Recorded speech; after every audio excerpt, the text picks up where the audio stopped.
What's going on, everybody? Welcome back to another day 3 of the 2021 Community Tour Finals.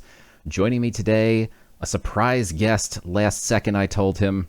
The Sam Bam is here with me today. What's going on, the Sam Bam? How are you doing? I'm doing pretty well. Just ate my sandwich. I'm happy to be here. Thanks for having me. Shout out to the Cujo boys. Um, yeah. The Sam Bam, that's right. In the house. Literally gave him. I joked the other day that I gave Mudman 10-minute notice, but I literally gave the Sam Bam a 10-minute notice. So thank you for showing up and filling in here at the literal last second. Yeah. Really happy to be here. So thank you. Yeah. Awesome. So we've got two epic matchups tonight for you guys. We've got Rachmanon versus Octopus Geno. And then after that, we've got FakeMews versus TheProfesserf. And that's going to be a great one as well. Super excited to watch these. So what do you say we kick off the first game and get started? Let's go. Here we go. All right. So Rachmanon versus Octopus Geno. This is the fourth Octopus member, I believe. I think we've seen all the other three so far. This is the fourth one in the finals. We got a Slayer versus Blood Ritual match. How you feeling about this one? Haven't seen a lot of board wipe death on ladder, so I'm curious what variant Geno's running. If it's going to be mill, or maybe just kind of standard. Yeah, I think might be the Has first time we're seeing it in the whole tour finale. Yeah, has Sand Scorpion been nerfed at this point? Does it only rattle the Nubians, or is this pre? Ooh, I believe that this match was recorded last or yesterday, I think. So I Okay, think it should be post nerf of the Sand Scorpion. Good point. interesting. Yeah.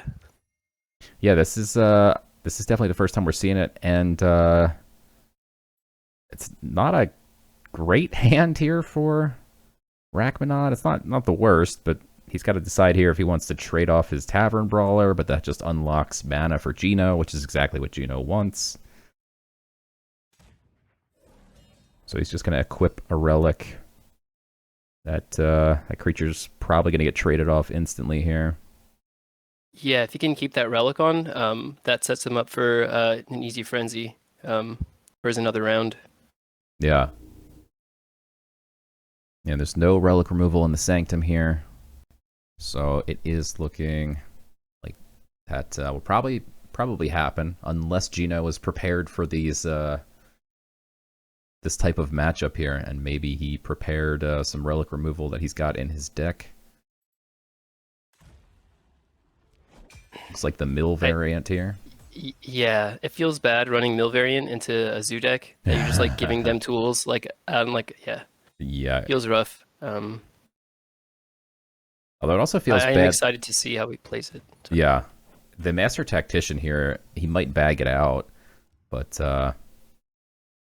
he now can equip a second Leviathan Hunter, getting him another relic if he would like it. Although next turn he's got the Size of the Harvest, so let's see what he yeah. does. Ooh, that's great. I've He never can. played this card, but it definitely seems like a really good card. I've always wanted to try it.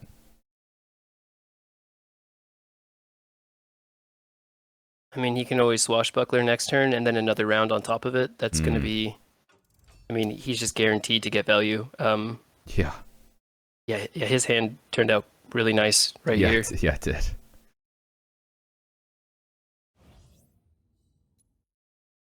Yeah, Size of the Harvest against Deathboard Wipe is just a great tool for reach. I was going to say that the Master Tactician feels bad because you don't want it to get Blight Bombed, but we just saw Geno drop a Blight Bomb, so he might not have another one in hand, meaning that Tactician might be harder to deal with. Nothing feels better than Blight Bombing a protected Master Tactician. All right.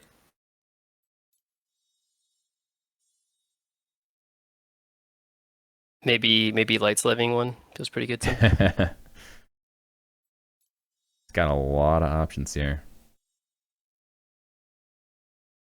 Like you said, that mill variant just gave Rachmanon just all kinds of options.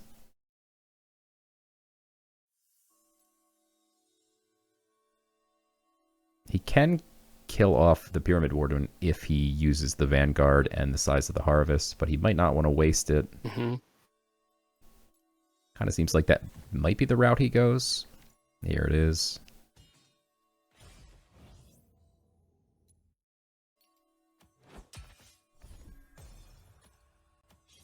Let's see what he gets back. He gets back the 2-2 instead of the 2-3. Or the 3-2. Got back the worst option, Yeah. but that's alright. Can't imagine it lives a turn. Plays a wall.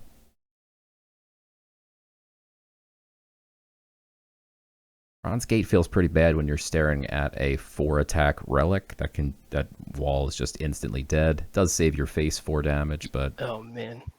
there goes Yeah. that second Blight Bomb.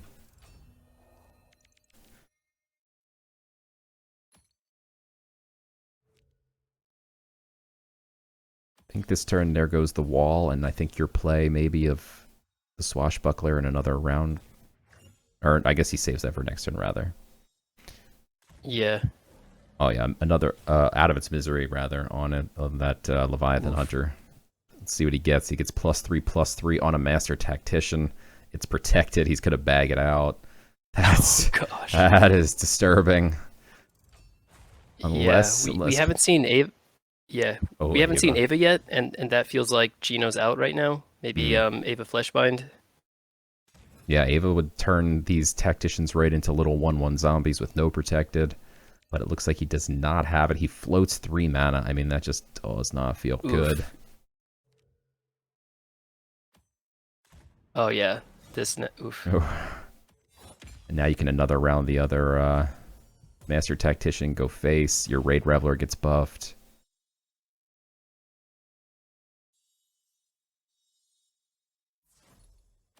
That's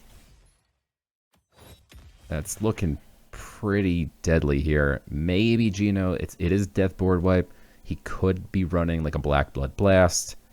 And if he is, I mean, Rachmanon is almost all in at this point.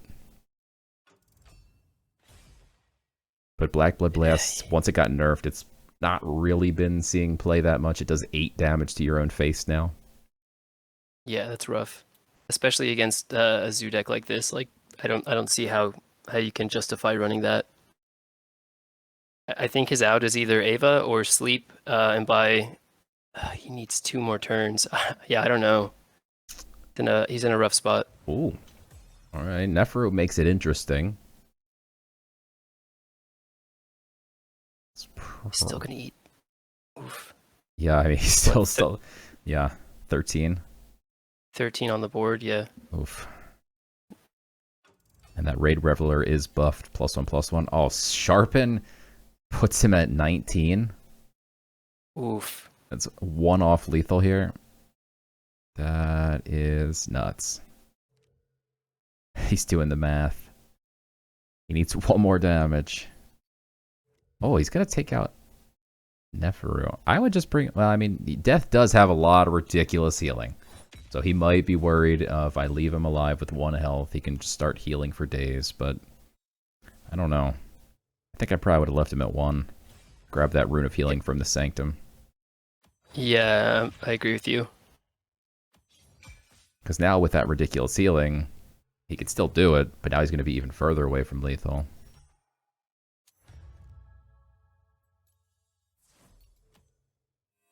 He keeps the 1 with another round on it healed, so it's going to buff Raid Reveler again. And he's 1/2 of a mana away from being able to play things like Demogorgon and Apocalypse Now. So if he had made it 1 more turn, if he can somehow sleep the board, maybe he could swing this, but it's not looking good. Because at a minimum, Rachmanon can hit his God Power for 2 damage.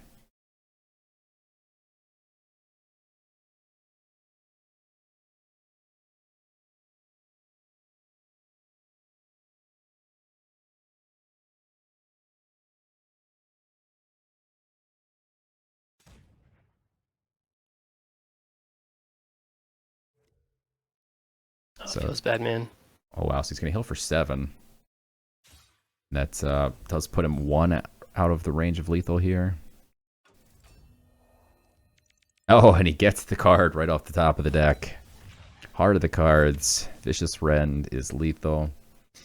That is game 1 to Rachmanon. Slayer too fast for death board wipe. Yeah, way too fast. All right, what do you think they play in game 2? We got Rachmanon playing light. Geno also switches and plays Deception. Oh, well. Is he going to still be playing a control variant here?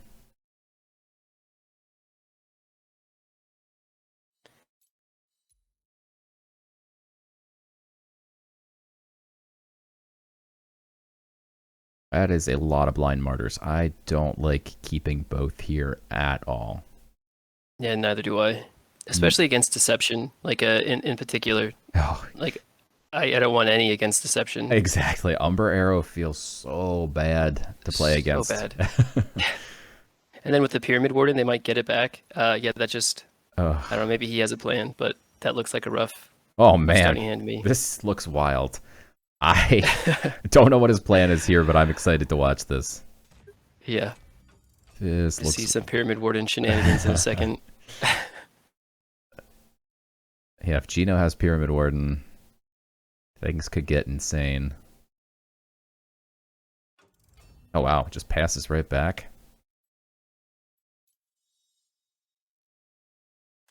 Oof.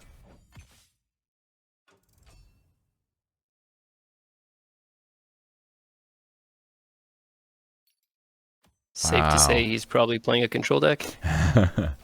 So here, I mean, I think you still don't even play the Blind Martyrs. I think you just God Power. All right, he's going to play both Blind Martyrs. I guess he wants to get that relic equipped. I wonder if he holds Radiant on for sleep, or if he's going to use it to just generate some damage. Yeah, at this point, I think I just play Radiant on. And maybe his plan all along was to keep those Blind Martyrs to really get his Pyramid Wardens out of the range of like a Rapture Dance. But I mean, it just seems wild. I've never seen this board state. It's pretty insane.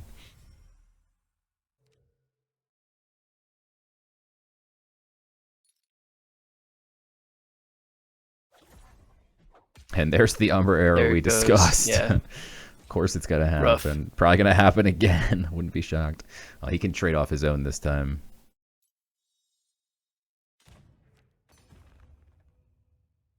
And that's what he does to make sure it doesn't get Umber Arrowed.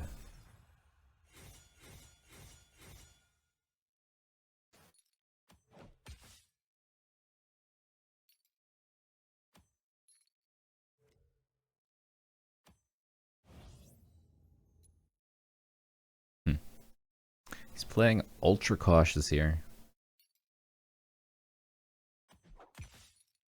And then decides against going to finish off the Iron Tooth. Kind of interesting.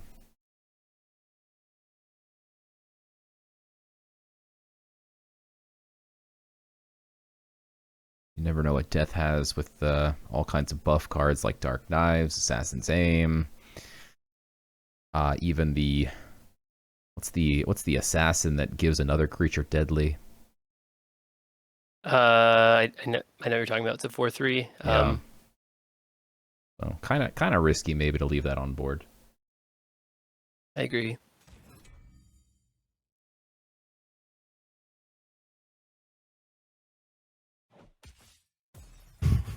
I'm still not 100% he's playing a control deck, but I feel like he is. Double Radiant Dawn must feel so good if you think your opponent's playing Sleep. And it looks like he could just use the Sanctum if he wants to either play a creature and then God Power. I mean, he could save those Radiant Dawns. We're still 2 turns away from Rapture Dance, so he doesn't have to be worried about going wide yet. Yeah. Yeah, that's going to feel really bad for Geno if he's waiting till 5 to use Exercise or... Yeah, so oh, whoa, he top decks back to back. The Watchful Hound and doesn't play it. I really liked Watchful Hound off the top here. I would have just instantly, effectively cheated the frontliner and just gone face, but He wants to get rid of it, I guess. Okay.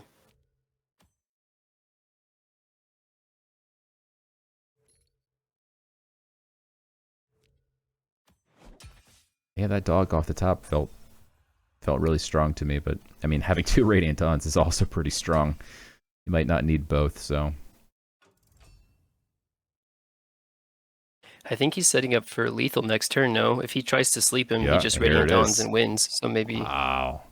Okay, feels bad, man. Yeah, you you just saw him play Radiant Dawn, so you're like, okay, he can't have 2 Radiant Dawns. Right, he can't have another. Yeah. But wow, sitting on an entire hand of Radiant Dawns, that was rough for Geno there. Yeah. But I'm happy to see Radiant Dawn pulling its weight. It's my new favorite card. Yeah, the card is ridiculous. Yeah, I love it. Yeah. Anything that's gives you any chance against sleep, it's a godsend.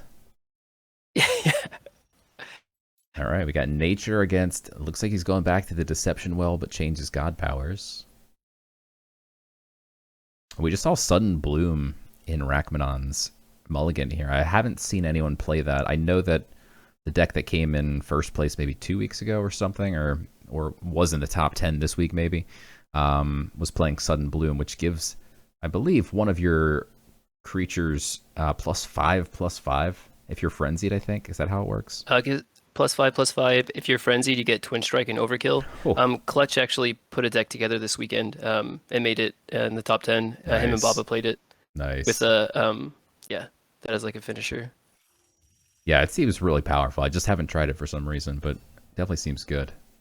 Oh wow, and he's got the well, he's not gonna use Shield Bearer here? Okay, he is. He was hovering over the past turn button there. It seemed like he was not gonna do this combo, which has become infamous. A buff broccoli on turn 1. Yeah, and with Flourish, it is just so much better. Like yeah.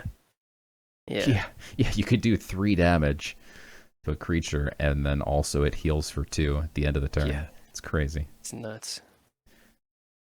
Oof. Moonlight Charm buffs the broccoli, right? It's Yeah. it's the highest strength creature. So that broccoli, despite the fact that it's on fire, it don't care. It's ready to rampage here. Yeah, he's going to regen 2, and then he's going to add 2 stats on top of it if he can stay frenzied. I don't think the burn matters at all. Like, Geno's on the clock again. Jeez.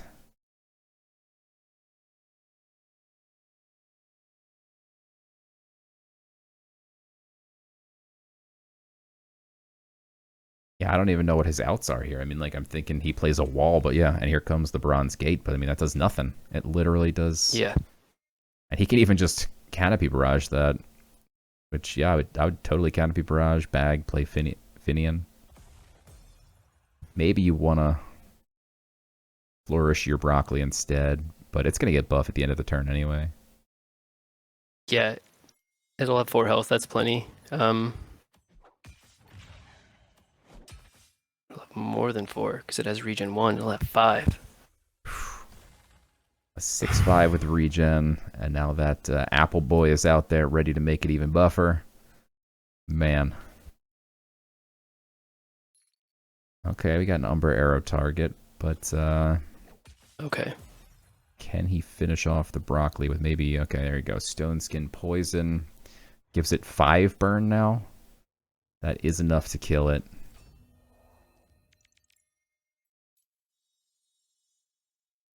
That was a really good turn for Geno. If the apple dies, like goes to, I mean, it just goes to waste. But I guess it doesn't have a way to kill it. Yeah.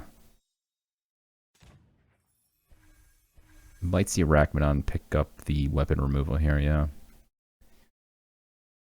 I wonder if he doesn't even swing, just to save the frenzy effect. No, he does. Okay. I don't know. The relic doesn't go down unless you frenzy, right? It'll just stay on you until Interesting. That's a 200 IQ play right there. No. 420 IQ play right there. That's an interesting. I didn't even consider it. I haven't really played the I feel like he should crescent. swing. Yeah. Oh, it dies before the effect. Okay, that was a 200 IQ play. Ah, I see. Okay, I think I'm a second ahead of you. Sorry. But Okay. yeah, order of operations, Yeah. right? Left to right. Ah. Well, I guess it'd be, does the relic trigger before the left to right? I guess just I guess burn. yeah. Yeah. Order of operations has long been something that we've been trying to pin down in Gods Unchained, and it's never easy to know what's going to Okay, happen. so left to right on board, and then like a relic, like a Yeah, I guess the relic effect happened last. interesting. We need a PEMDAS of GU, Clutch says.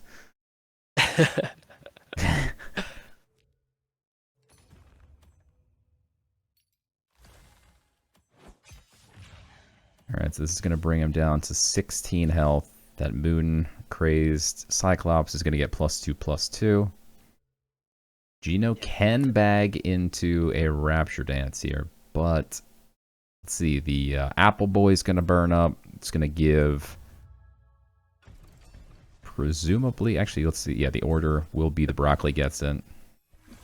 Now he can't Rapture Dance. That's not going to do anything. Yeah, if you can't deal with the moon crazed Cyclops like relatively quickly, it is a nightmare. Yeah, that thing can just get out of hand very, very fast. Yeah. Yeah, its floor is it's a 4/4 for 4 mana. And then its ceiling is just infinite. Like the thing can spiral like crazy. Yeah.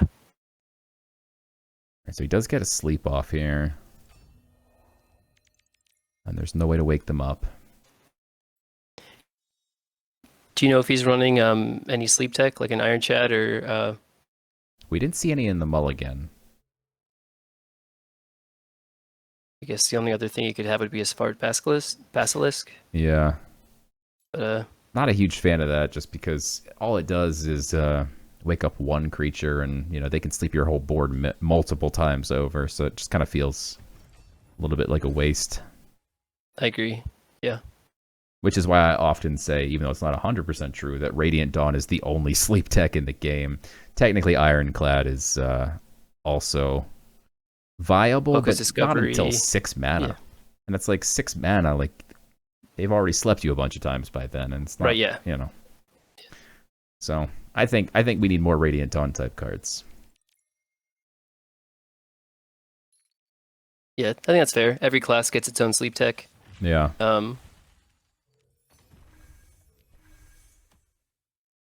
Or at least more than one.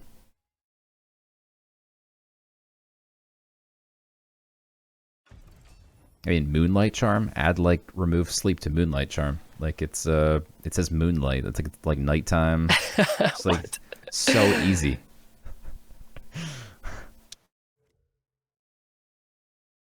Oh, here's the Demogorgon. So Geno finally achieves his goal of. Oh my gosh, he does have the. Wow, and he gets it off the top of the deck. That is lethal if all the confused creatures go face, which is probably only 25% to happen. If my math adds up. 50% twice, is that? Yeah. Okay. And if either of them miss, he probably wanted that one to miss just so he can at least take out the demo. But man, that feels so bad for Geno. He has walked right into the sleep removal twice, but yeah, and the Cyclops doesn't even die, which is even worse. Yeah, and it's going to keep growing. It's going to be up to a 10-3. Wow. I mean, Ironclad's pretty solid sleep tech. I think Clutch was running 2 in his weekend weekend deck, which seems excessive, but he did really well. So yeah, I mean, I actually even just added, like I played Nature, I got 20 out of 25. Did not play Iron Chad. Oh, nice, congrats. Thank you. But then just like yesterday, I think I realized, you know what, I probably need an Iron Chad, and I put one in. So it's decent sleep tech. I guess I'm too hard on it, but it's just no Radiant Dawn. Yeah, no, absolutely not. So once again, he gets more creatures that are going to get buffed, +2/+2 at the end of the turn. Well, I guess this turn it will just be +1/+1.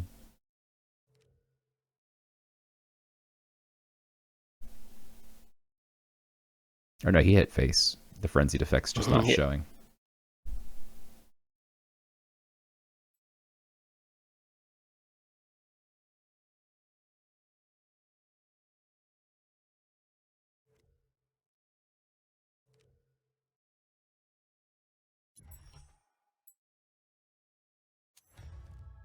Fellow Tracker seems like a strong play.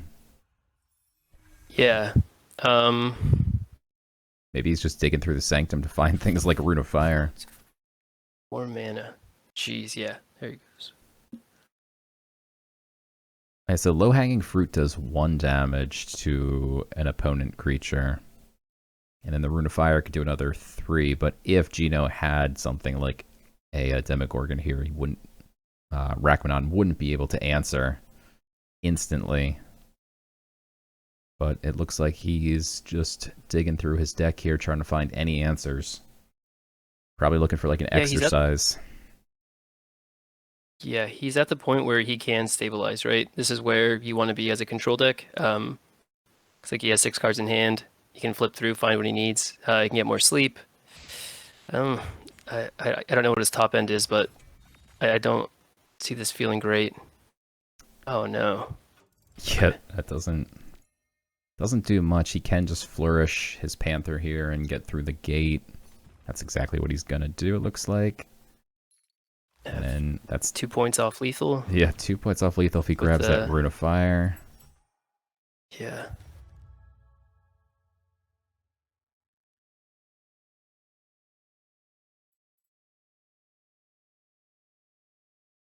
But yeah, like you said, Geno could stabilize if he can find something like a demo here. She clearly didn't have one last turn, but maybe he found it when he went digging.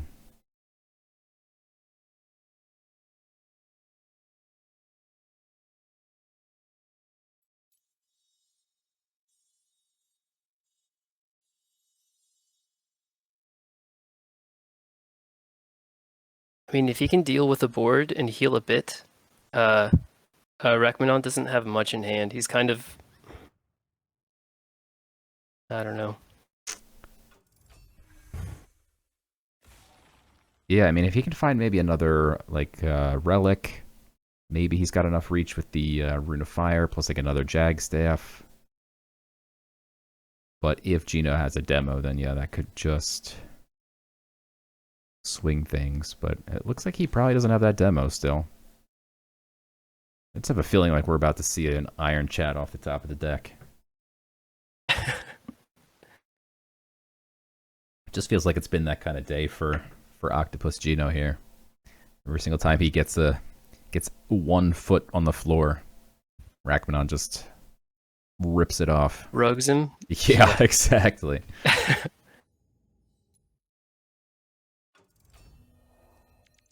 Lightning Strike.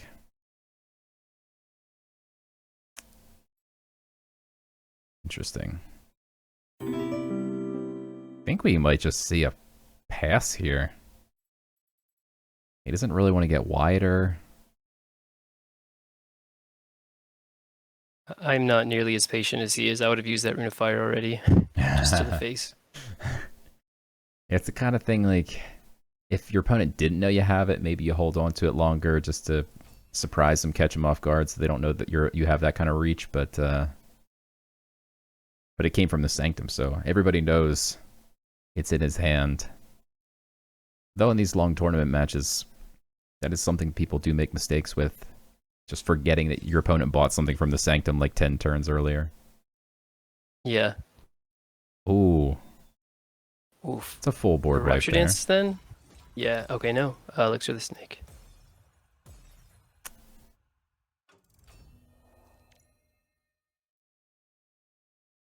So now that Rune of Fire can give him Frenzy too, so he can play that Mooncraze Cyclops and Rune of Fire.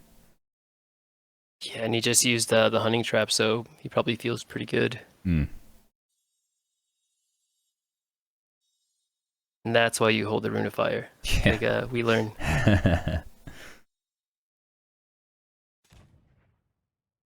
Is he gonna not use it though? Maybe he feels like he's all in and just needs to put as much out as he can. I don't know. I like the Rune of Fire here. I think the only downside to Rune of Fire is if he has anti-magic expert, he can grab the Feldy tracker and trade. Going a bit wider, maybe he feels just gives him one more out. Yeah.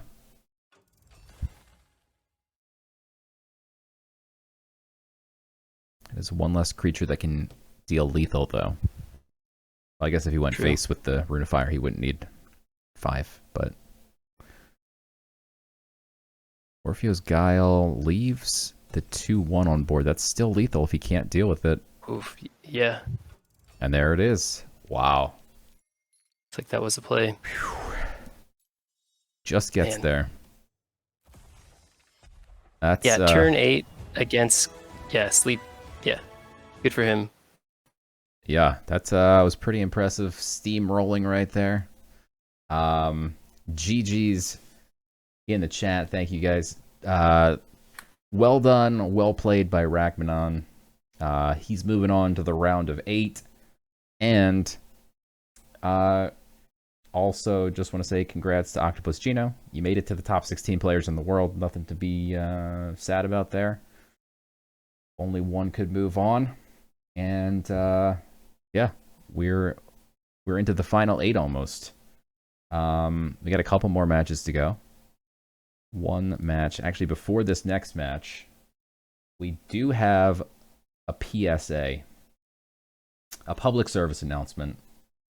So let's head on over to our public service announcement correspondent here.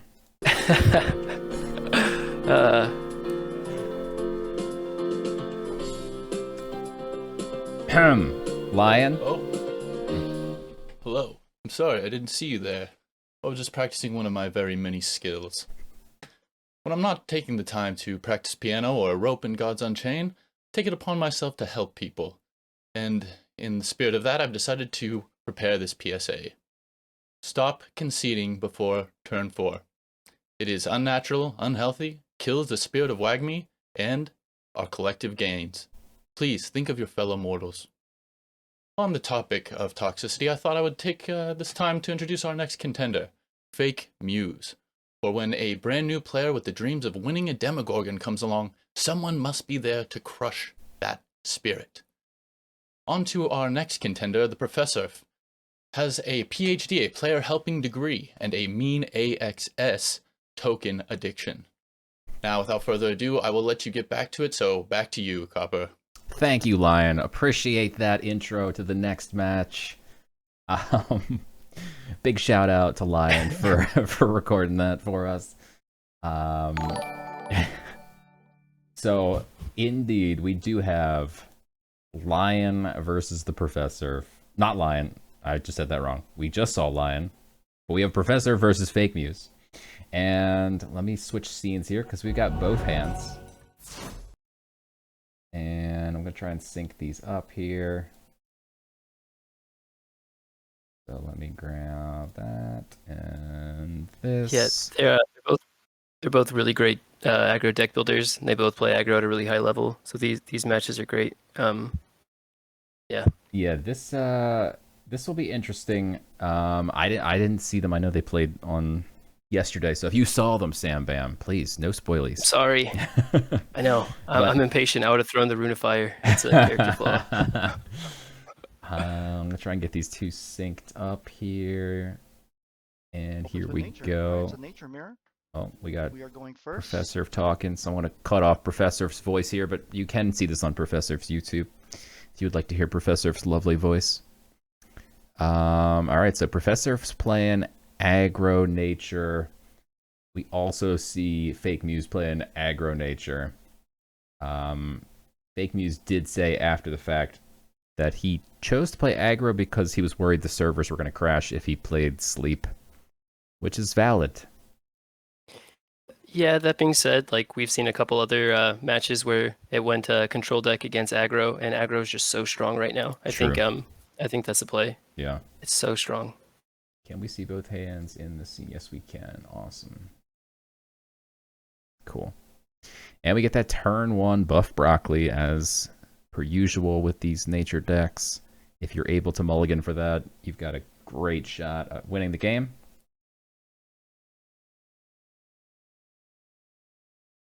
Thank you, G-Lug, by the way.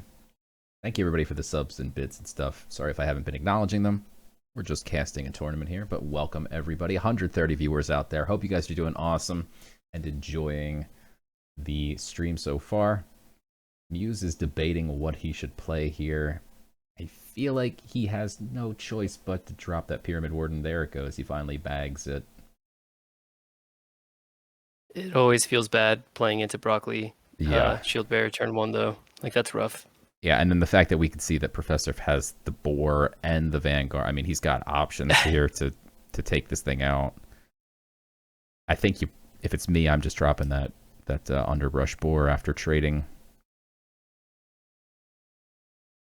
Because the Vanguard's not going to kill it, so... well, you can Vanguard and Flourish, actually, so maybe that's the better play. Everything should come back with full health, right? Yeah, so you might as well actually E1. Vanguard here, and then Flourish first, and then the last trade you make... Oh, no, no, no, no, no, no, no! What are you... Okay, I don't like that. I guess it doesn't matter, ultimately. I guess, actually, maybe that... Oh, no, maybe it would have been better to... What is he doing? Okay, it would have definitely been better to buff the broccoli, because the broccoli would have had... No, it doesn't matter? Yeah, because it's a 2-5. The broccoli would mattered. have full health, right? It matters. Okay. so, slight misplay. But... He can now die to Canopy Barrage, is pretty much... Yeah. And we can see Muse does have a Canopy Barrage. So, it also would die to a Underbrush Boar getting flourished. So, I mean, I do think that... yeah. Maybe it will be a big misplay that comes back to haunt him.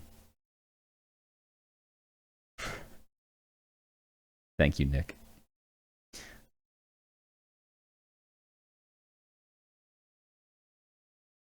So he sets up for Canopy Barrage maybe next turn.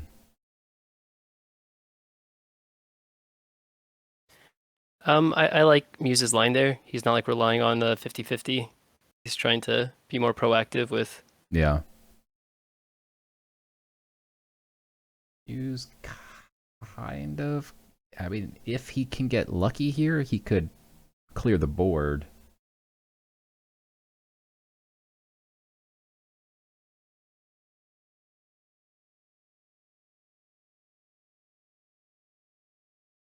Is he going to throw the Canopy Barrage? I think we finally see it. Here it comes.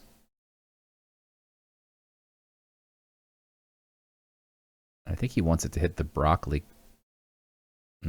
Actually, I mean, he can now trade twice with the Relic and then drop the Boar. And his Boar lives, so this is actually better, I think. Yeah.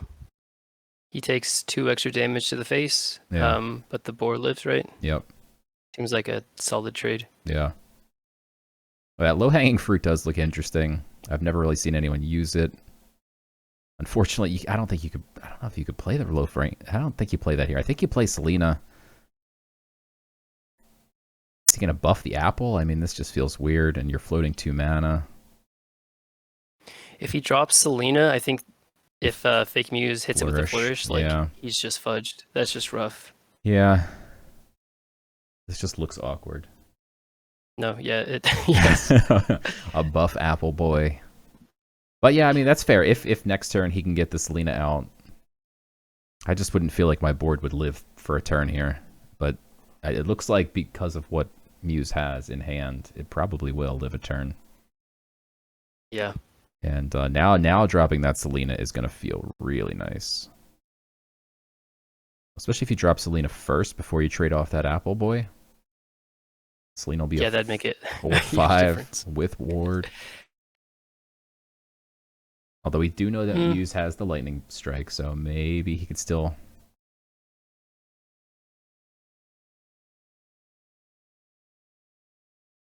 I mean, if you play the Netherborn Binder, you're conceding the fact that you're not going to kill his Black Jag. Maybe he doesn't care. Jag is confused.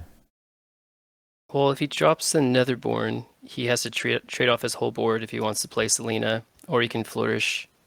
I think he just goes I guess his whole face. existing board. Yeah. Oh, he's got a trade. Really? Huh.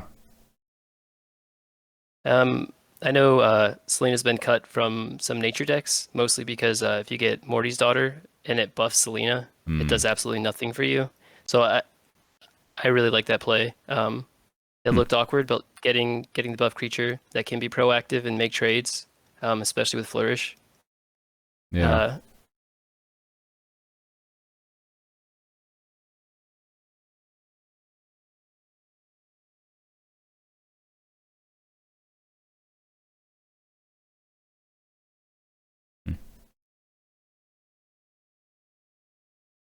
That has regen and he could flourish it. I don't like that. I guess he set it up so he can't attack the Pyramid Warden, but without it dying, but I don't know.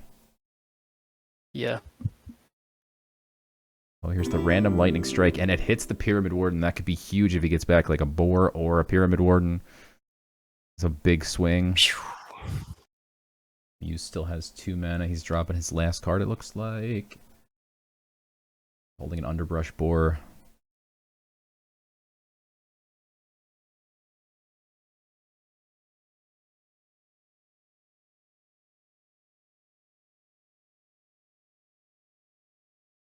Do you play the Underbrush Boar here and Flourish and just Yeah, I think you have to. Boar, or I think you have to. Well, or hold the Wild Hog? maybe just flourish the Wild Hog, and he's going to flourish the Boar, it looks like. Yeah. But then I think you have to hold the Hog. Yeah, Yeah, okay, so I like this line better because you want that to hit Selena, and it didn't, but the Hog couldn't have hit Selena, so I think the Hog was the way to go. Yeah, FakeMews actually just said that in the chat. All I cared about was killing Selena. 100%. You have to kill Selena. And he missed. But now he switches tacks, and he's starting to use his Selena on the Pyramid Warden, but last time he used it on the Hog. Professor's all over the place. What does FakeMews top deck? He gets a Wildfire. That does give him a 4/4. It's not quite enough.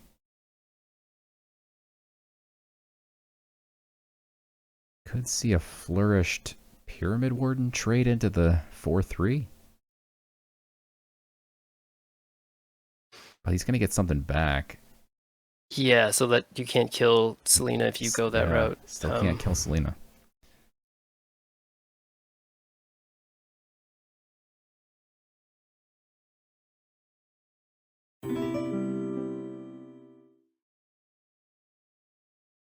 Yeah, if you don't have hard removal and it's a scrappy zoo matchup like this, Selena is so strong. She's so annoying. Oh, he's taking the line that I said. He trades off the Pyramid Warden.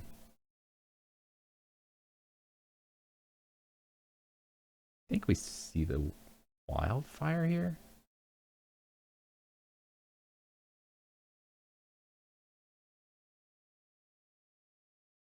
No Wildfire. Did he flourish the Hog? Oh no, he flourished the Pyramid Warden, that's right. He buys the Athenian Archer. Is he going to run out of time here? He possibly just ran out of time. He floated 5 mana.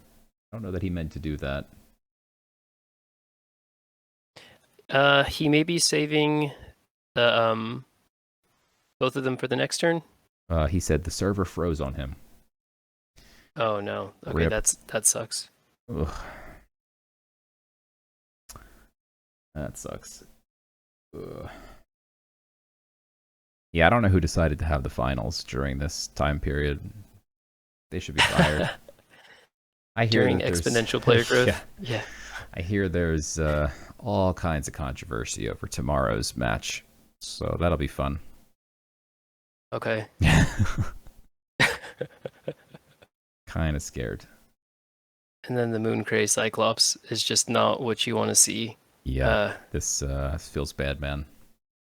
Mm-hmm. think we'll probably... I mean, he's got a Wildfire in hand. He really needs the Hunt, but he needs way more than the Hunt. I don't know what else he needs here, but it's just, yeah, this is looking pretty cooked. Oof.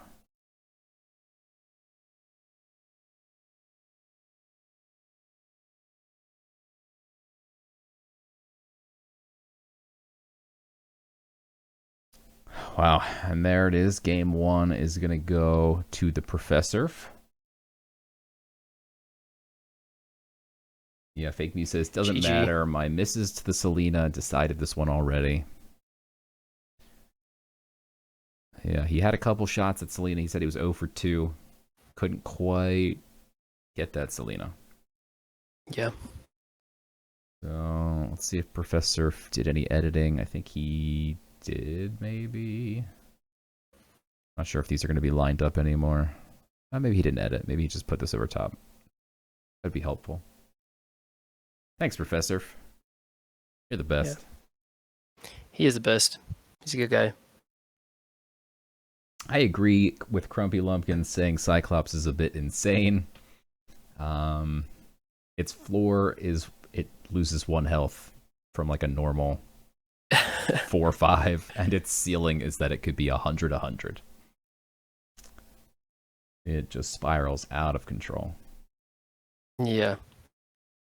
While we're waiting for this game to kick off, I will tell you people that I am going to raffle off a Shadow Orpheo's Guile. Ooh. After this match. So stick around and win yourself potentially an Orpheo's Guile in Shadow. Cards like that and Strength in Numbers are fun because you get back Shadow cards from it. Oh, yeah. Every card you get is Shadow. Oh, it's not time yet, 50 gold. Don't do it. Oh, wait. Veteran Hoplites. Oh, God. Ban everybody who did exclamation point raffle. Right. Look what you've done. Veteran Hoplite says, check your whisper. Veteran Hoplite told me he was on vacation today and wasn't going to be here, but instead he showed up and he probably DM'd me that he's given something to a raffle. So let's see what Veteran Hoplite said. Well, he said he can't stay. But he just sent me, oh my God. Veteran Hoplite one-upping me on my own stream. He sent me a gold Radiant Dawn to raffle off. My man. Thank you, Veteran Hoplite. You're the best. Yes. Love Veteran Hoplite. He's been given raffles for every single tournament. Every single day of this tournament. Huge shout out to Veteran Hoplite. Community legend. Legend. All right, we got game 2 underway. We've got Professor, FakeMews. Professor is in the lead, 1-0. They're both playing light, and feels bad to have to go second, being a game down, playing a mirror match with light. Completely agree. It's not where you want to be. You need to get control of the board. Going first as light, especially against the mirror here, you just want to be going first. And let's see what Professor is able to get in the mulligan here. He's got the Pyramid Warden. That feels good. It always feels good. Let's see what FakeMews is able to get. I think their games might not be lined up, maybe. Are they still lined up?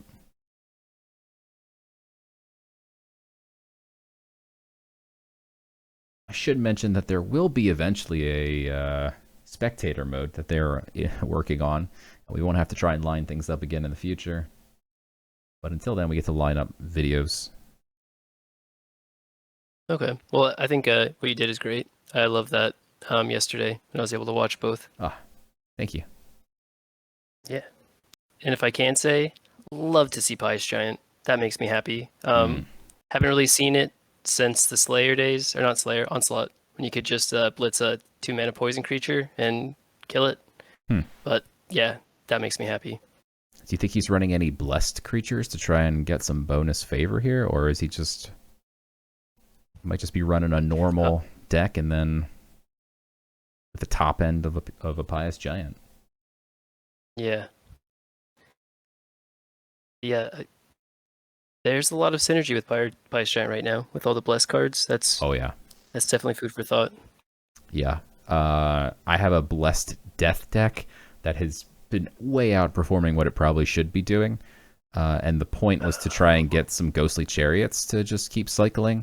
But honestly, Yeah. if I took the Ghostly Chariots out, which are kind of more of a meme, and put in Pious Giants, I think that deck would just slay. I think there's literally multiple games I've had where turn 2 I have over 20 favor already on turn Jeez. 2. On turn 2, like That's gross. Yeah, it's so insane. Like that kind of card advantage or just even favor advantage for things like Pious Giant, like that's insane. that's nuts. There's a big turn 2 from FakeMews here. Yeah, He's able he to mulliganed really well. Got some really reactive cards and is able to. Feels good. Yeah, and this hand is not what you want to see from the Professor. He's got nothing but God Power here, and now we'll see FakeMews able to drop Olympian Guard, maybe just God Power. Either way, he can make a nice trade. He gets a Canonize off the top, so FakeMews can Canonize next turn, and that will be big. For this turn, we'll probably just see God Power. I don't know. Yeah, he God Powers. Okay. He'll be happy he made that choice when he sees the Highborn drop, but at the same time, it would have been 2 turns before it could have been dealt with. It would have been a 3-4. Yeah, maybe he should have played the Olympian Guard. Maybe he was concerned about a Light's Levy or something. Yeah. Oh, we're going to see that Canonize here. Oh, yeah. Here it comes.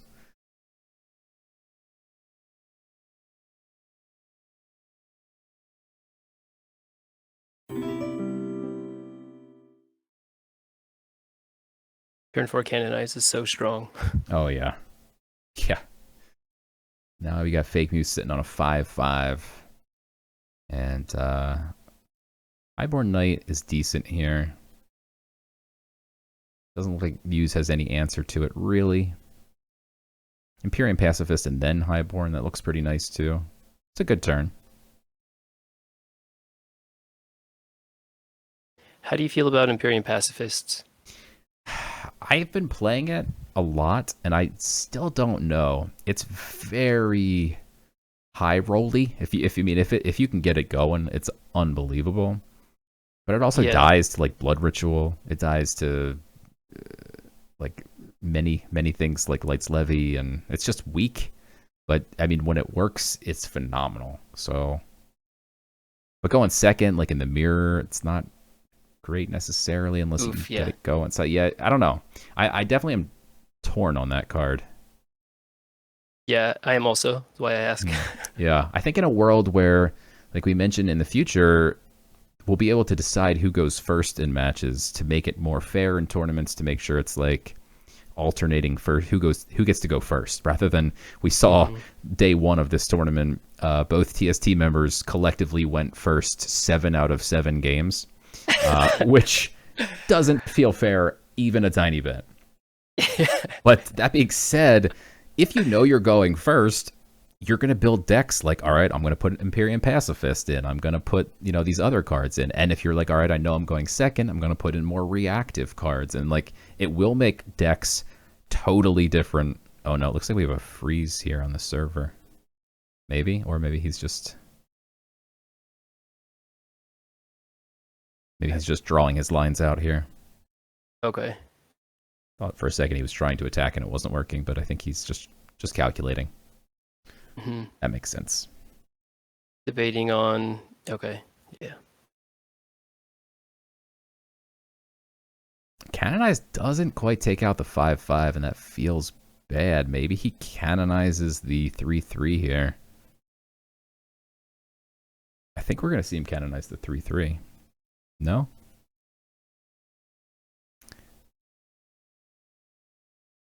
Interesting. I guess Muse only has 1 card in hand, so maybe that's why he takes that line, kind of assuming that he's not going to have a... Yeah, that makes the next trade pretty awkward for him. Yeah, now what's he going to do next turn? Like, he's going to have to take out that 5-2 somehow. I guess maybe the 4-5 does grow a little bit. Okay. But Muse can still hit the 4/5 if he wants with the relic. And he does. He wants to make sure that if he only plays 2 creatures, he still has to lose that 4/3 to trade out that 5/2. Yeah, that's smart. Oh, and then Professor Jeez. just top decks the answer. And is now even able to play 3 creatures, which buffs that Imperium Pacifist even more. He can even play 4 creatures, and he probably will, because he's going to grab that Wiccan Trapper, which is going to remove the relic. This just looks awful for FakeMews.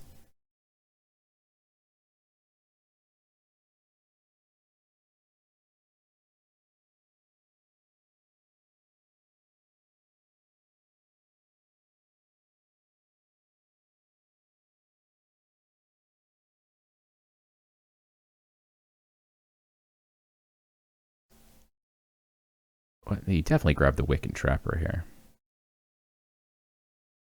Why would So you... if he gets a card shark, does each It does, yeah. It would buff creature... the Pacifist Oh, twice. wow. He didn't play any of those. Why? Oh, he's trying to save his favor for the Pious Giant, I guess. But Pious Giant, yeah. I don't know. Yeah, removing the relic, that's pretty big, and getting another body on the board. Yeah.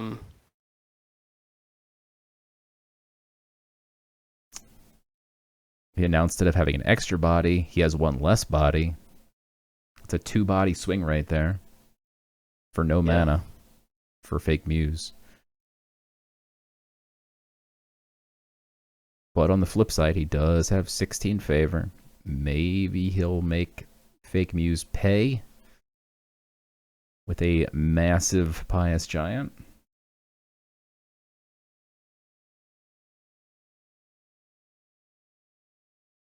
But he's got to get through the Pyramid Warden. He can trade into the Pyramid Warden, see what he gets back. Does that without hesitation. Gets back a Frontliner. He's 1 favor away from the Pious Giant being enabled. So if he drops 2 Devoted Followers, maybe he just God Powers.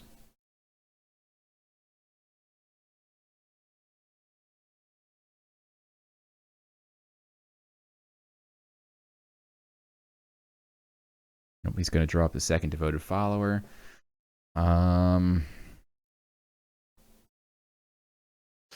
Looks like FakeMews just disconnected. I think he just reconnected. Yeah, he's back. Inquisitor Summons is an interesting card here. Because he could sack a 2/2. I mean, it wouldn't be great, but if he sacks... Yeah, I don't know. Inquisitor Summons is an interesting card. It's not played very frequently. Yeah, I don't know, for 5 mana, getting 2/2s with Frontline. It's not bad, but it doesn't seem like it's gonna generate a whole bunch of value unless you're playing against like a zombie deck that has 1/1 zombies. Yeah. Feels like it may just feed favor. Yeah. Radiant Dawn. I think you just make trade with the 4/5 here and then drop your massive 9/9 Pious Giant. Right? He's been setting it up the whole game, and he finally got... Yeah. This is your opportunity. Here it is. It's the first time I've seen a Pious Giant at 9/9 Right. in a long time. Right.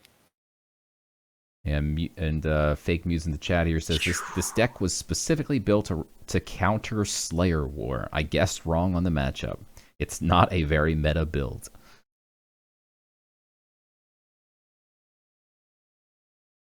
Looks like it worked out pretty well. Yeah. 9/9 warded. Yeah. 4/5 that gains health every creature. Yikes. Oof. Yeah, I think this one's in the books as well. Muse does have a relic equipped that gives him a little bit of heal and a little bit of creatures each turn, but I don't think he's going to have any way to deal with that 9/9. Maybe Muse does have a Lysander's Mercy, which would put all those creatures on the bottom of the deck. So I wouldn't count him out 100% just yet. Yeah, his deck isn't a zoo deck, which is interesting because FakeMews is like a premier zoo player. Yeah, this is more of a control-ish. Huh. He said no Lysander's Mercy, but there is a Seraph in the deck. So if he gets the Seraph off the top, that would turn the Pious Giant from 9/9 into a 1/9, which Okay. maybe gives him a fighting chance here.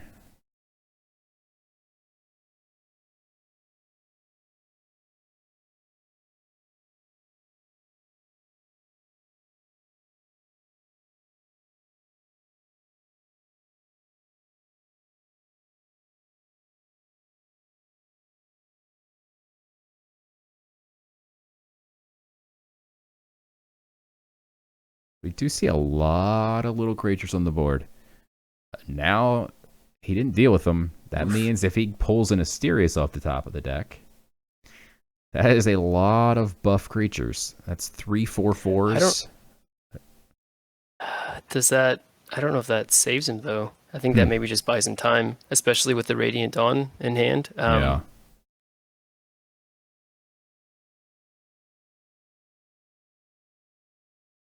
Trades off. Sitting on 2 Inquisitor summons, which feels bad. That's rough. And he said his deck doesn't run Asterius, surprisingly. Probably with all those 2/2s that you're getting there, you might want to have Asterius. But, okay, so he trades everything off. Now he can play Inquisitor summons. You can maybe even buy the Frontliner. I don't even know what you... I mean, I think you're just cooked, but... Yeah. We can levy one right off the top of the deck. Good grief. So he levies one. So okay, not quite lethal. I think I probably would have played Radiant Dawn. Yeah. Yeah, keep my creatures alive. I'm not worried about getting slept. Well, I mean, it is FakeMews. I guess maybe you have to worry about Demogorgons. Okay, no, that's true. That's. Although, wait, but then fair. same token, there is a Valkus Discovery in the Sanctum, so yeah, that you can just buy that. And a 9/5 that will not fall to sleep. Yep, good point. Yeah, I think I definitely would have played that Radiant Dawn. Well, here's the Seraph. Okay. We can see a Light's Levy. That'd be hilarious off the top of the deck here. Oh, gosh, yeah. Oh, double Radiant Dawn. So you can actually now have lethal. You just trade twice and then 2 Radiant Dawns, and you win. I think one does it, right? I think one would only give you 3 attack. Oh, no. You're right. One would do it. Yeah. You're right. I know how to do math. You guys heard it here. Yep. Just kidding. I know how to do math. Calm down. Calm down, everybody. Okay. if you've watched me stream, questioning my math is that's the right play. So always question. Oh no, what's he doing? Oh, okay. He used something. Yeah, I wasn't paying attention. I was too busy feeling shame about my math.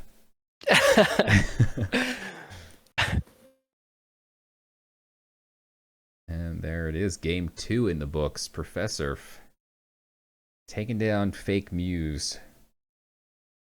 Yeah. Can FakeMews get the reverse sweep? He's done it before, right? Like, definitely not out. Yeah. And he went second as Light, right? So, I mean, maybe he goes first next time.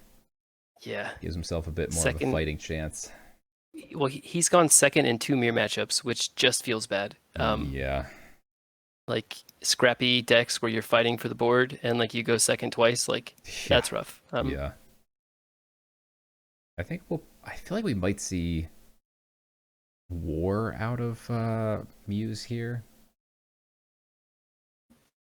And what did Professor play? He played Nature, and I think we're about to, I don't know. Do we see another mirror mirror match? Right. I feel like Muse is smart enough to know that Professor's going to play War. So what does Muse play? What's the counter to War? There is no counter. War's too good. Yeah. I think the counter to war is also playing war but going first. Right? Yeah. And so here we do see Professor picking war. Called that. Let's see if Muse also picks war, knowing that he's probably going up against war. War came in a lot of spots in the top 10. I'm sure Professor knows that. He makes his videos every week where he talks about what decks came in the top 10. So Yeah, I think Professor got second place, not this weekend, but the weekend before that's running war. right. Yeah. With like a relatively inexpensive Slayer deck, which is really neat. Because the person above him had like a fully Genesis out card or deck. But it's nice to see. Okay. All right. So we finally get a little bit of fairness here. FakeMews is going Yeah. first. Like to see that. It's best of 5. And Professor is ahead 2-zip. So going second. You don't have a relic. I'm probably tossing the Warmonger. I like the Out of Its Misery plus Shield Bearer play, but only if I have something else to do as well. I'd keep the Vanguard. I'd probably throw out That looks Out like of a Its great Misery turn here. 2. I don't know. Because turn 1, you could Vanguard and Shield Bearer. Mm-hmm. If you need to. If like he plays like a Wild Hog or something. Yeah, Out of Its Misery is a phenomenal card. It's hard to toss it out, but going second, is it too slow? That's the question. War has a ton of blitz creatures, so if that lands on a blitz creature, I mean, I think it's just GG's. Yeah. Although this is awkward. He can't quite deal with the broccoli.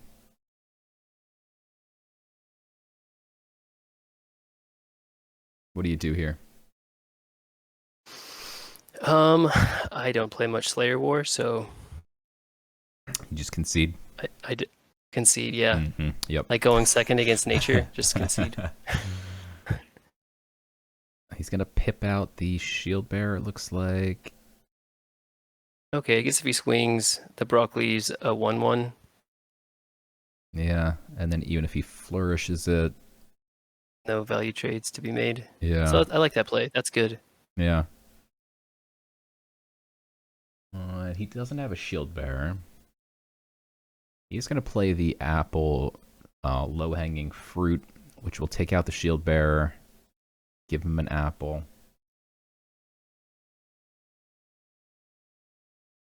And then probably just go face with a flourish. Face with a flourish, that heals back up to a 1/3. Feels pretty good. Do you ever canopy the Axeman here or no? Just to make sure you have board? Yeah. I guess I didn't realize he had pips. I forgot. Yeah, I think I probably would canopy that.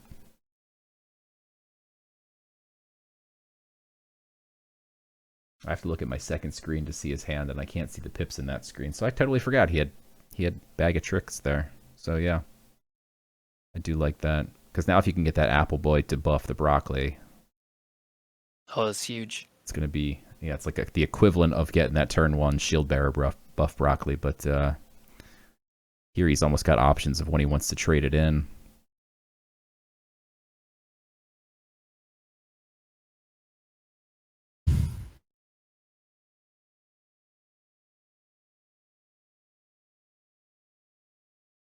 Oh, that feels bad to have to voluntarily take that out. Yeah. I don't But think that's I like... I don't know. I mean, you definitely have to play Out of Its Misery this turn. Maybe you just Out of Misery at the... Yeah, I think you just Out of Misery at the Swashbuckler and you hold up the Shield Bearer. Yeah, and if you had done that, take out... Pip out the Axelman, yeah. Yeah. Yeah, I think that was a... Yeah, that would have been... misplay. I mean, even if you don't get the blitz off the top of the deck, like I still think... Because he could just make a value trade here with the broccoli and... So I don't... I think he was, worried about the being able to... No, yeah, I guess, yeah, you're right. Because if he doesn't kill the apple, then he doesn't have to worry about... Yeah, okay. Mm-hmm. Yeah, FakeMews said if he Out of Misery the Swashbuckler, I would have been fried there. Yeah. Gotta agree with that. Although getting this is pretty nice. There's no relic removal to be seen. Being able to threaten 4 damage next turn from your relic, plus 5 damage from your, or 4 damage from the swashbuckler. No, 5, right? It's a 5/5. Mm-hmm. Yeah. The Axelman. Yeah, he's got a lot of damage this turn. Out of Misery, not super helpful. This kind of feels bad that he's gonna have to use both of these massive hits just to kill one Pyramid Warden.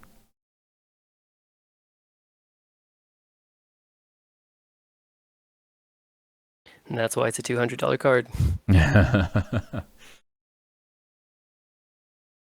I think this all spirals from the misplay. Yeah.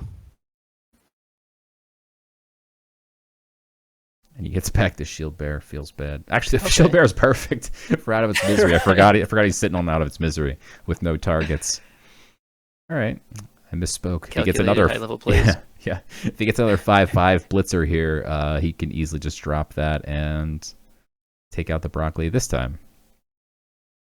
Okay, it doesn't have blitz, but it's still a ridiculous 6/5 for 2 mana. Yeah. He's not frenzied though. Yeah, he's not frenzied, so I mean he's debating.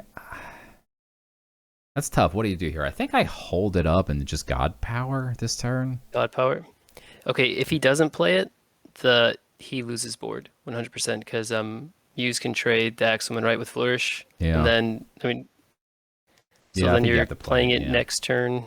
You get it frenzied, but then it's just like very reactive from there, and you're dealing with. That's fair. Flourish is so strong. You just have to stick anything on the board, and you can trade so well. Yeah, I think the fact that normally in these high-level tournaments you see a ton of control, and when it's not control, there's variety. And in this tournament, I think literally almost every single person, except for maybe one, has played at least one match with Flourish. It's just so strong. Oh, like, yeah. Even like typical control players, like FakeMews, or who did we just watch? Well, not Geno. Not earlier today. Geno actually did play control. I think he may be the only one who did play control. Yeah, but I mean, like, it didn't work out for him at all. Yeah, Not that he misplayed it at all, but I mean, just it's so strong right now. Like decks that 2 months ago just ate everybody up, or I don't know if you can really play him at this point. Yeah.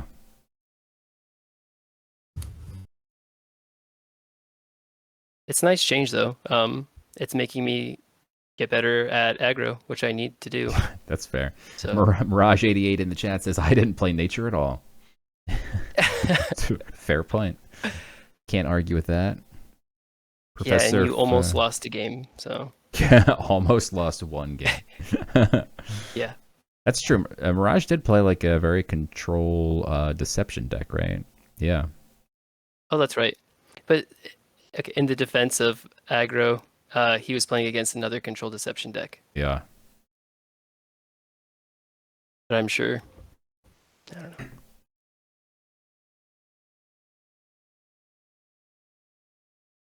It's back the Apple Boy. Muse is at the whims of his blade flies here. He can. Okay. Yeah.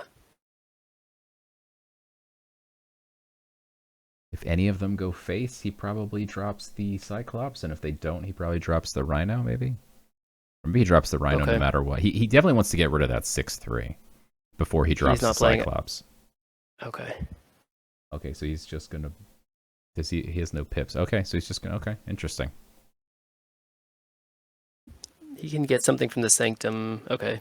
All right, this is good for Muse. Muse is now stabilized here.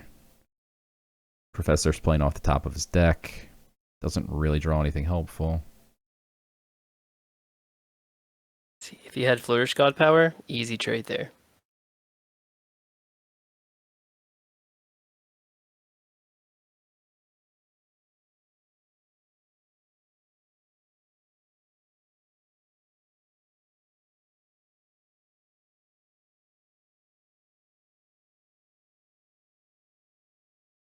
Draws a blade fly off the top. Not what he wants to see probably here. Really wants to deal with that protected creature, I'm sure.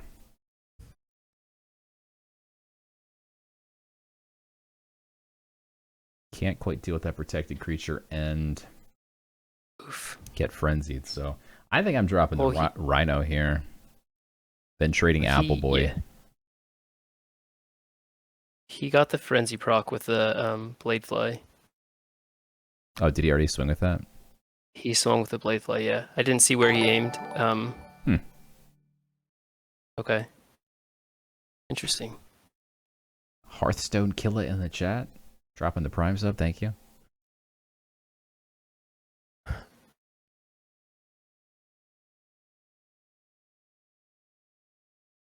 Like the name? Yeah, this doesn't look great. Professor draws another 3/2 with protected off the top. But he is playing Slayer. And just keep mashing that God Power. Uses on about a 5-turn, 6-turn timer here. They both have 15 health though, so yeah. He's gonna have to take this turn off doing his free 2 damage though, if he wants to play that. What do you think? What do you do here? Do you get the extra body on the board with 1 health or go for the 2 damage? It's tough. I think you have to play the body at this point because you're so low in health. Okay. But yeah, and but then if he has it just Wildfire, oh yeah, that's like true. that just makes yeah. I guess we saw his hand last game, so we know that he's running it. But I don't know if he played it, so maybe. Yeah, that 5/1 into nature just makes me uncomfortable. Yeah, that's fair. I think either way, ProfessorF is just in big trouble, so it's almost a gamble either way. Right. Especially now that we see Selena on board.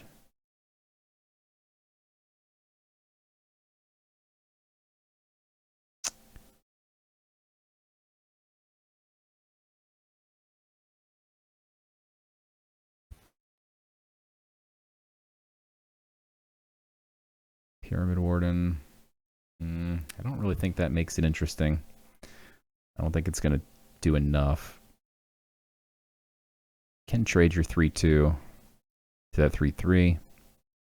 If he breaks the protected, then it just dies to Selena, right? Oh, it's yeah, just, that's true. That's his win condition at this point. Yeah, you're right. Keep it alive for 1 extra turn and hit him with the Slayer. Yep. Yeah, I keep forgetting. They're very low. They're both 10 and 9 health here. So if he top decks Scythes, does he have any left? So that's 4 and then 2. Yeah, that would be, that's his out, right? No, that's still 1 off. Yeah, that's 1 off. I don't know. Math is hard. No, that would be lethal if he gets the size of the harvest and if it goes face. Oh, that's right, because it'll give him 1 attack. Yeah. To the creature. That's right. I am an expert at math. Yeah, that's what I meant. Oh, but yeah, so Selena gets rid of all the confused. So yeah, there was the Bladefly knew where it was going this time.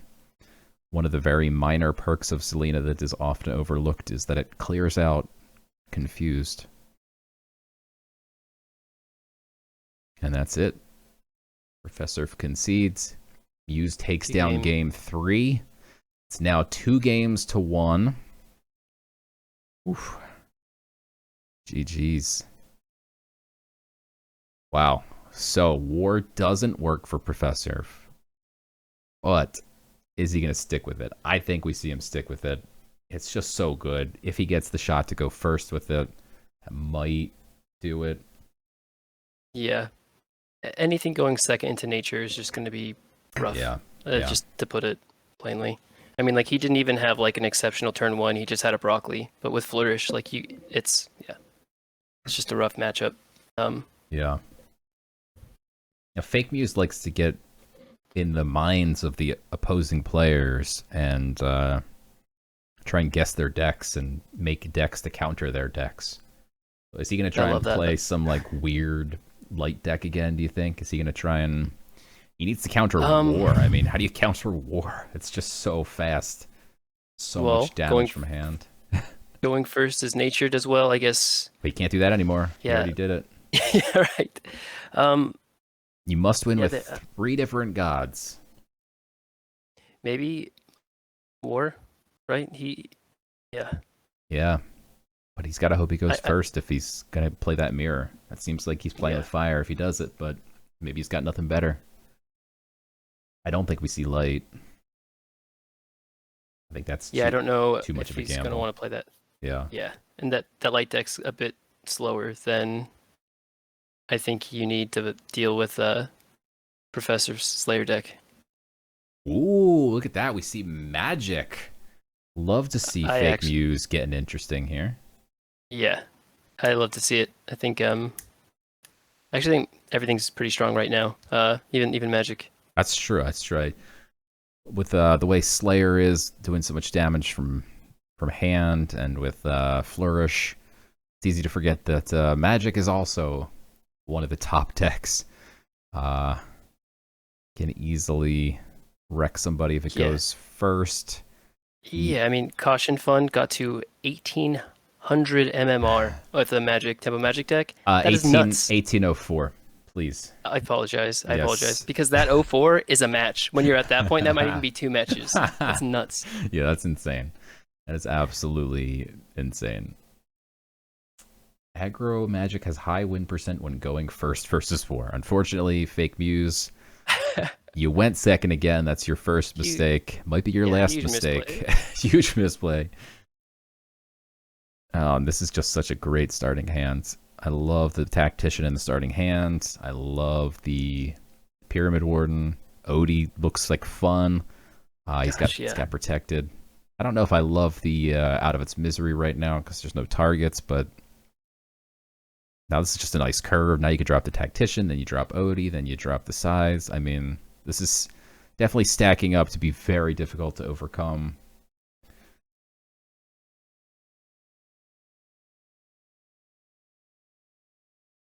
The old Pyramid Warden chicken game. You never know if you should hit your opponent's Pyramid Warden.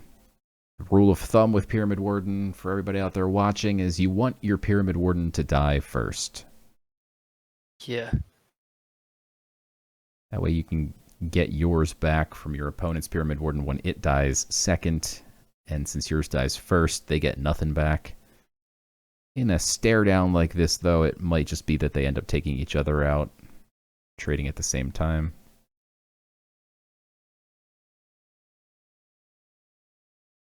If he bumps into the Master Tactician, he's either guaranteed to get a Pyramid Warden back, or just take them both off the board if he trades the right. You might be a little bit behind, as though. Yeah. Because he's not going to get anything back no matter what here. Okay, I was thinking on FakeMews' side that if he swung, never mind. He can't because Pyramid Wardens have frontline. Yeah, they do. Yep, that's true. Yeah, can't forget about that. They just added that though, so it's okay. Well, that makes sense. That's why I missed. That's why I missed that. Yeah, they're always updating those Genesis cards. Here comes the Odie. It looks like. Unfortunately, there's nothing in hand to benefit from the Odie right now, but. Well, this just feels bad. You hate to trade off your opponent's Pyramid Warden first and then leave yours with 2 health. That means next turn, Muse is now going to be guaranteed to get a full health Pyramid Warden back. Yeah, that was a really good play by FakeMews. Leaving it there at 4 health. Yeah. I think we probably see the... I mean, Final Draft could keep upgrading, so he might be tempted to hold that, but... At the same time, it does exactly 2 damage. It draws him 2 cards. It's basically a free Pyramid Warden.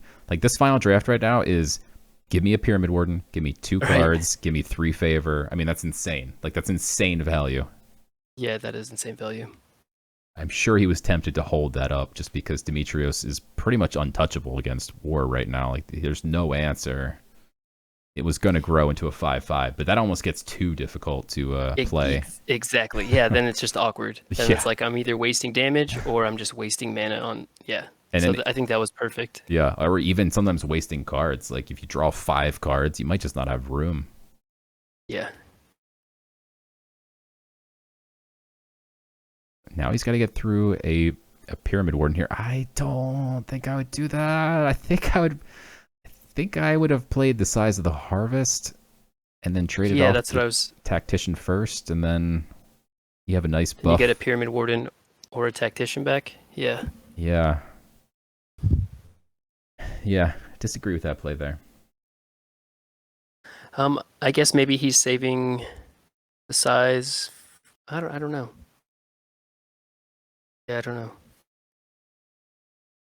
Yeah, now you're stuck in a position where you either play your God Power or you kind of waste your... Oof. Oh, that's... Oh, I forgot the Shield Bear died. That's even worse. Yeah, because he had. Oh no, yeah. I don't like this at He all. out of its misery before he traded, Ugh. so he got the Shield Bear instead of rough. Yeah, that was a... That being said, yeah, Yeah. I've done that plenty of times, but Oh, yeah.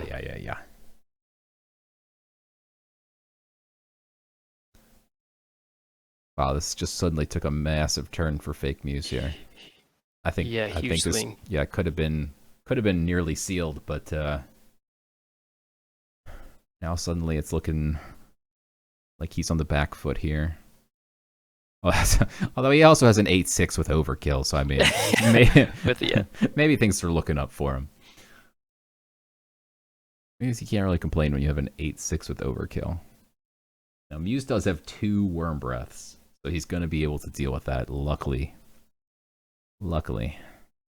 that probably would have been easier if he had like a Star Shard Bolt and God Power. He wouldn't have to waste a Worm Breath, but yeah, definitely Worm Breath coming out here. Oh yeah, I don't think. Yeah.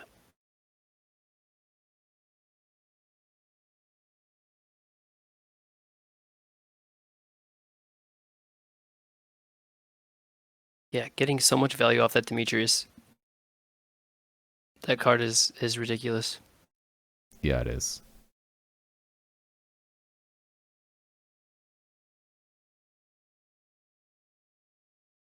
So he could drop the long ship, maybe pop protected with the Shield Bearer.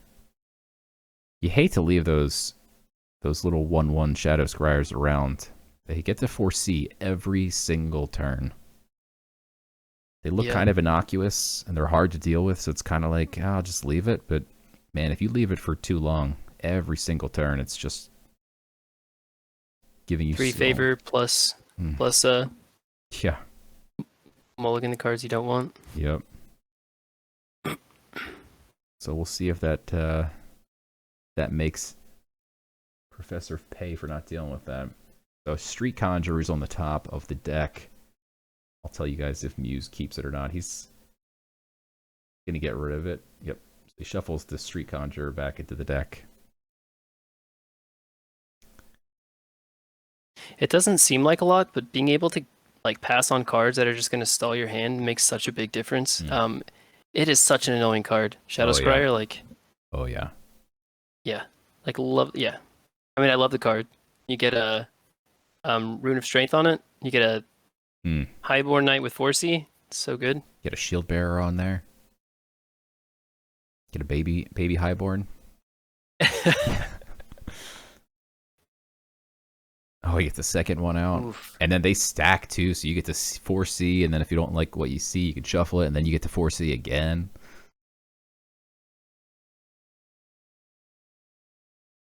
Takes the ward. We can see that there was probably no reason to take ward, but probably smart to take ward there, just in case there was an archer or something in hand. Yeah. Do they know what is inside of each other's decks? They do not. They don't. They okay. probably have some ideas, but yeah, they're not looking at an open deck list. Okay, then that's cautious but reasonable. Yeah.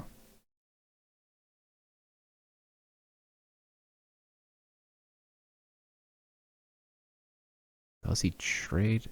No, he's gonna go face here. Maybe here you take, yeah. I feel like you have to take out that 3/1, otherwise it's going to take out your 4/3. I like that trade.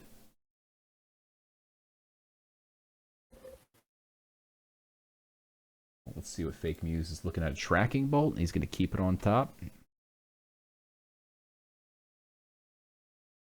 Keeps the tracking bolt. And he can even draw it on this top. turn with his relic if he Yep. he actually does need it, right? Yeah, and he does Yeah, it that's instantly. exactly what he needs.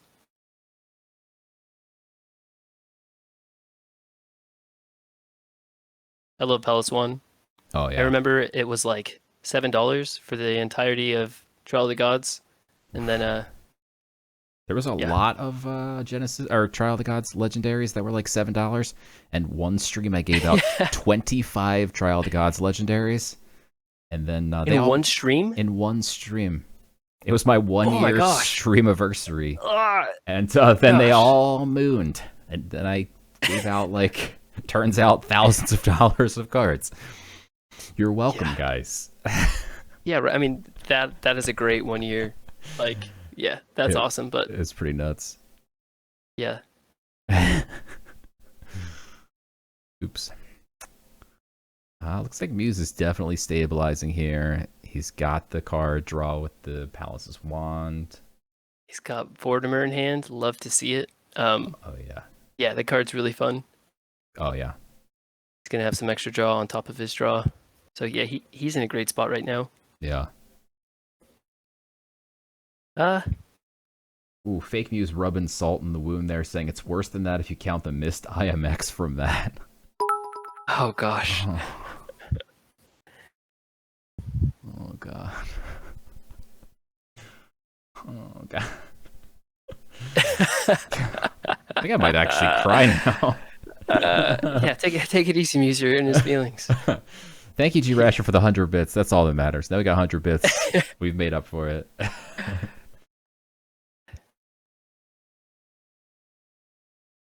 ProfesserF does have a lot of burn in hand, though.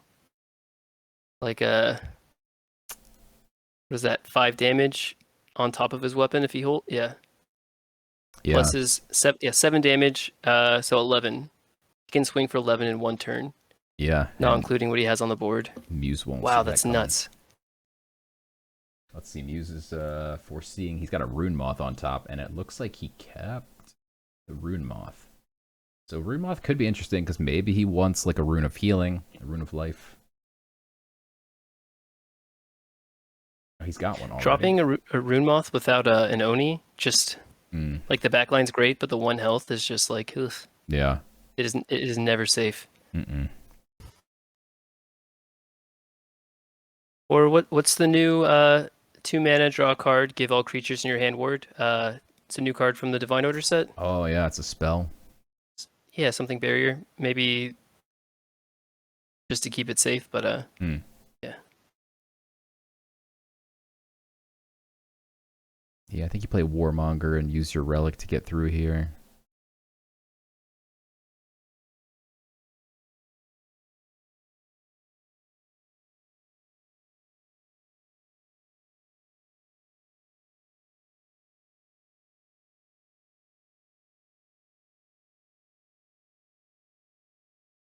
Gets back at 2/4. It's not the worst. Yeah, I think I'm trading, and I'm probably going to use that Rune of Fire on the Voldemort. I don't like Voldemort sticking around, but at the same time, he's already got tons of card draw with a relic. But yeah, he does get rid of it. Might have God powered there instead. But either way. 2, 4, 6, 8, 10. Yeah. Yeah, I agree. Because he's not setting up for lethal. Just getting as much value as you can out of it. Yeah. So there's that second Worm Breath. You see the Rune Moth in hand. It's not gonna really do much here. Yeah. It does draw a card, and it was Miraculous Familiar, which is a nice card. So for next turn, he can play that. But for this turn... He's eating 6. Oof. Even 7 if that Swashbuckler drops. Oh, yeah.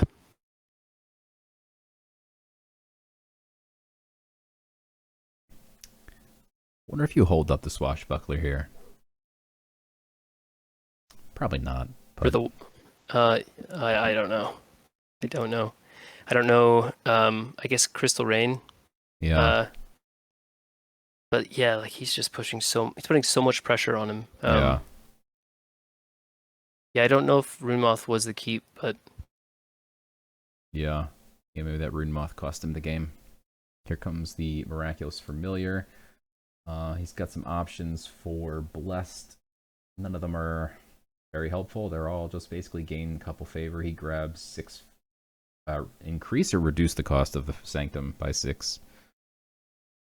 Reduce the cost by 6. okay. So maybe he can grab something, perhaps? Form of power?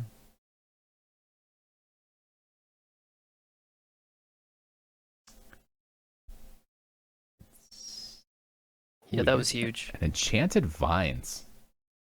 Oh, wow.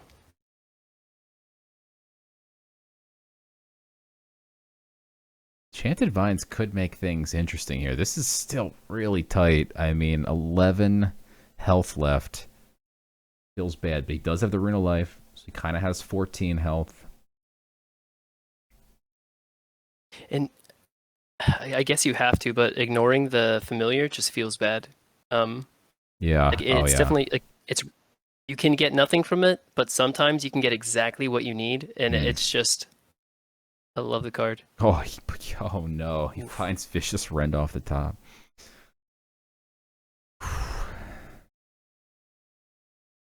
There's also a Vow of Champions in the Sanctum. I think that one's full priced. Yeah, it's 17. Price. Oh, wow.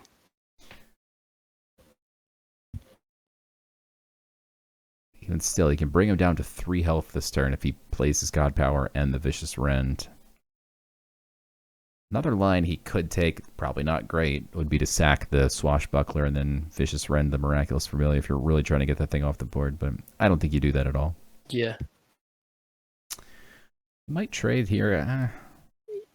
I kind of like it because it protects his the Master Tactician. Protected, yeah.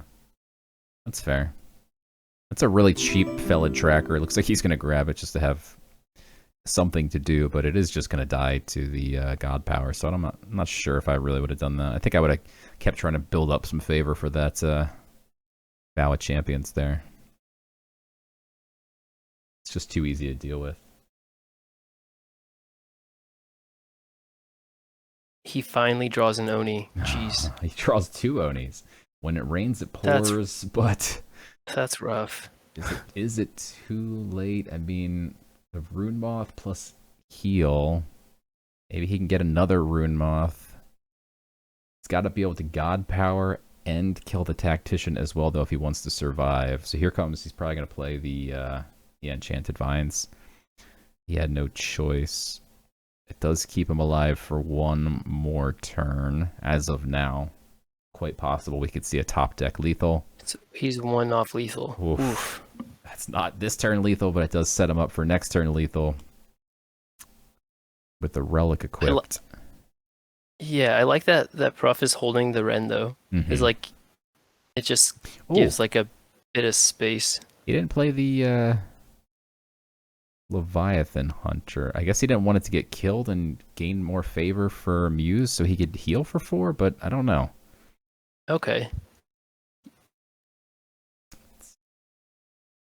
Interesting. Yeah, I guess that's fair. It only would have done 1 extra damage. Each player gains 9. I hate that one. Like, if I can pick anything other than giving my opponent favor, I yes, pick it. Same. Because when you buy something, like, you don't know what's going to replace it. It's risky. I don't know. But that's those are my feelings. Oh, so he got the Vow, so he's able to heal for 4. That's huge. He's still holding the Rune of Life, so he can heal for another 3. He's going to drop the Moth, so he's going to get another rune. Nice. If it's a healing rune, I'm sure he's holding his breath for a healing rune. And he gets a 0-cost Rune of Life. He's now sitting on 2 Rune of Lives. This is big. This could be an insane comeback if he's actually able to pull this off. Because he could have been sitting on 1 health last turn if ProfesserF chose that line. Yeah. So he effectively was down to 1 life remaining, and now he's sitting on 8 with 2 heals in hand. And Professor suddenly struggling to find great plays, although this does give him a 2 durability relic here, which is nice. So he can actually do 2, an even number now with that, which maybe he doesn't need with the Vicious Rend, but Yeah. now threatening lethal again. But again, FakeMews, 2 Rune of Lives.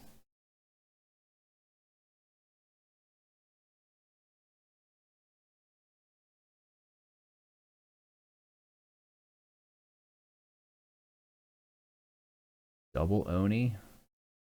And then a 0 or the 2 cost Rune of Life, maybe? Maybe you play both? Ping the... I mean, he doesn't know how close this actually is right now. Yeah, he's dead right now, right? Yeah, he's dead, but now suddenly he does use one of his heals. But yeah, there were still top decks that could have probably just won the game outright. Yeah. If he had gotten a size of the Harvest. Yeah, that would have been lethal if he'd gotten a size of the Harvest. So, I mean, definitely playing a little bit risky here, Muse is, but you got to risk it if you want to make this comeback happen. Oh, absolutely. Like, he's almost out of cards, on top of the fact that he's almost dead. Yeah. There's a lot of pressure. Yikes. He will, yeah. Alchemist, not really that helpful. Can Yeah, he... and the Miraculous Familiar didn't really give him anything good at all. Like Wildfire and Magnetic, whatever that card is, remove armor. Like those are pretty much dead cards, which is rough. Yeah, and Professor will be 1 off lethal here, as long as Muse uses his Rune of Life, which I assume he's going to use. If he has exactly lethal right now, right? Yes. Oh yeah. no, the Pyramid Warden. Assuming. Oh. He's gonna kill. Okay, just in hand, he has lethal. Yeah, if he, like, there's no way he doesn't kill that Pyramid Warden, right? Like, yeah, he's got to kill. I he's think he's swing with his Onis. Probably looking for one more spell here, because then his Oni, he only needs to swing with 1. And here it comes. He's doing a God Power. So the God Power's all right. Now he can still. Oh, wait, God Power. Wait, did he just God Power? And that buffed his. Instead of healing, yeah. Wait, that buffs his Oni. It was delayed. I'm not sure what just happened. Oh, he tried to cast Magnetic Blast. Then he panicked and played Wildfire. Okay. I didn't even see a Wildfire. Oh no! Oh no way! Wow. Yeah, I mean he was dead either way. If that's any consolation, yeah, that's even true. healing That's there. True. Yeah, I'm surprised he didn't heal actually, but wow. Oof. That was a almost great comeback. Like that was very scrappy at the end. Oh yeah, this was 1 turn away from dying. He had healed there, and if Professor didn't draw that off the top, that's just a comeback there. Wow. GG's to the Professor and to FakeMews. And yeah, FakeMews coming in the top 16 in the world. Nothing to be ashamed about there. Thanks for hanging out in the chat, FakeMews. And congrats to the Professor, who is now on to the round of 8.